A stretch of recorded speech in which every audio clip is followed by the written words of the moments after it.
We've been talking about these different types of principles recently. I think you guys have a good understanding of how this works, how you can put this knowledge to use. Today, what I want to do is try to answer the question, are there certain components, are there certain pieces that have to be in place within the system to help you become an effective martial artist? And in fact, there are. There are actually 5 essential components of a martial arts system that I want to share with you today. And I want you to keep in mind, these are the 5 essential components of a martial arts system, not our system. Okay, these components are present in any system. All right, let's get started. The first component, and a lot of these, if you've ever spent time thinking of this, you've probably come up with a similar list. A lot of this is straightforward, but it's still worth discussing because having an understanding of what goes into making the system will help you better understand why you're doing the things you're doing, help you better understand the steps that you have to take to achieve success. All right, so again, the first component, pretty straightforward. If you think about a student when they're starting martial arts, there's something that we greatly emphasize on their first day, and this is what we're going to look at as our first component, and that is the basics. Now, of course, every system has its basics or fundamental movements that it teaches. Now, because we know that there's certain principles that are taught that allow you to understand how to effectively apply your basics, it makes sense then that the second component is some method of teaching the principles. And this could be self-defense techniques, it could be forms, it could be a combination of the two, or even something completely different.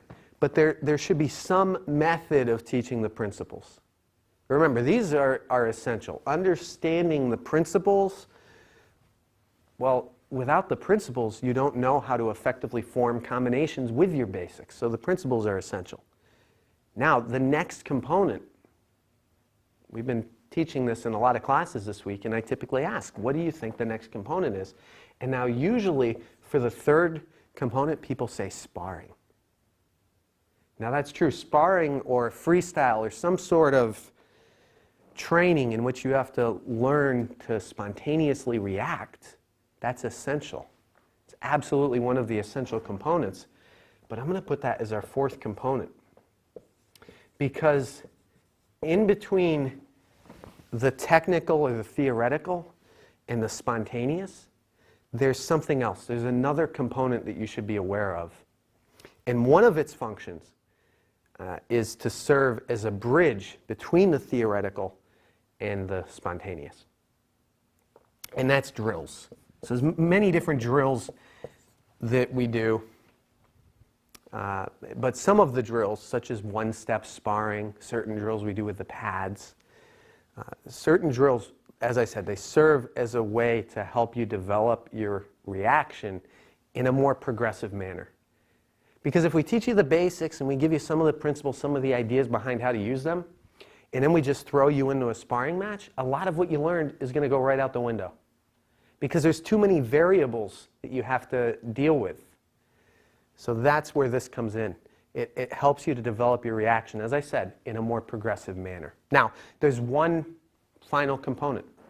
There's one piece that's missing here, and that's conditioning.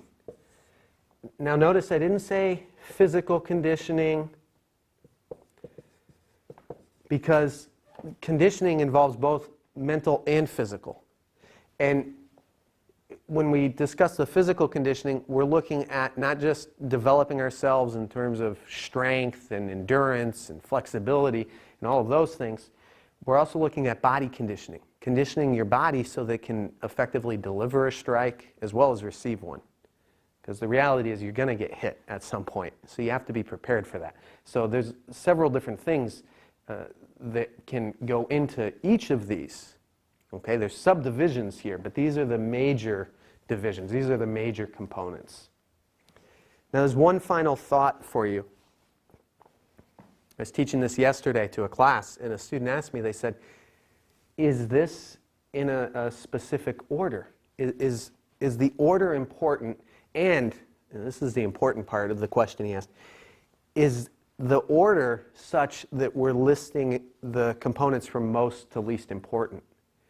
Well, now the answer to that is yes and no. Yes, it is in a particular order. No, it isn't ordered from most to least important, because the reality is all of these are essential components. You take one of these out and the system's going to start falling apart. It's not going to produce the desired result. However, it is in a specific order. See, these are listed on top because these are the two core pillars. Because everything that comes below is designed to train you and develop you so that you can effectively apply what you're learning here. Remember, we want to be able to apply our basics in a manner that abides by sound principles. And so that's what all of this is designed to help you achieve.